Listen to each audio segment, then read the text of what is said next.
Good morning, everybody. So my name is Alon. I'm one of the co-founders and the CEO at BrandTotal. I'll talk to you a little bit more about my background, but I think what's more interesting is my partner here, Gadi. Good morning, Gadi. Good morning. Thanks for joining me here. So let's drill down and talk about what problem do we solve, or why do we feel that marketers up until now have not really been able to go agile. We've been talking about this. I think that agile marketing has been a buzzword that's running around for, I don't know, like ages, I don't know how many years. But apparently it's not so easy to achieve. We think that it stems from a bigger and broader problem, which I'll share with a story.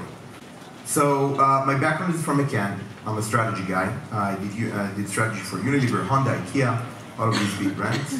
Until kind of a strategy guy really needs his data in order to think about what the next steps are going to be.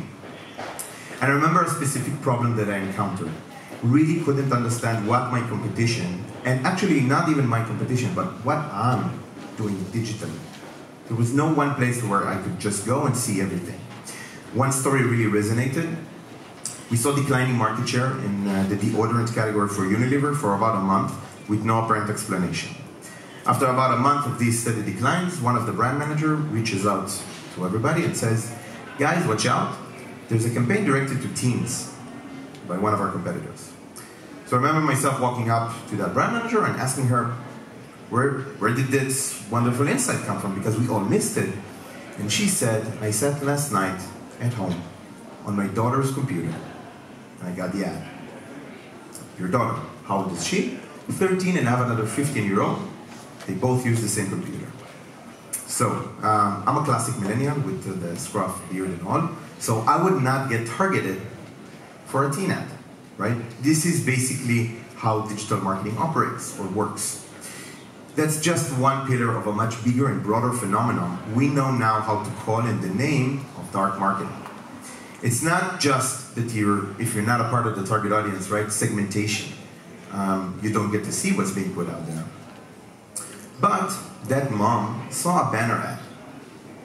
What happened with that specific campaign on Facebook and in Instagram and in Twitter and I could go probably on and on, right?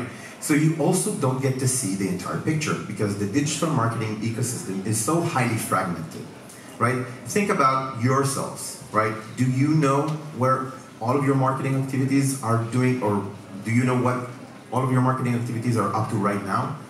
There's no just one place to see everything. Not to mention what's up with competition. Last but not least, personalization. I'm sure you all know is all the rage, right? It's only gonna get worse with one-to-one, at scale, personalized content, right? So dark marketing is here to stay. And we think that it's really hard to go agile if you don't have the entire picture. You don't know what you're doing, you don't know what your competition is doing. How could you actually be responsive, adjust your marketing strategy on the fly if you don't have the full picture, if you're shooting in the dark? I'll give you an example. So this is Apple's official Twitter page. I'm guessing you all recognize the latest launches. This is a snapshot, and feel free to go on your phones to Apple's official Twitter page. Find Apple. You'll see that Apple hasn't tweeted.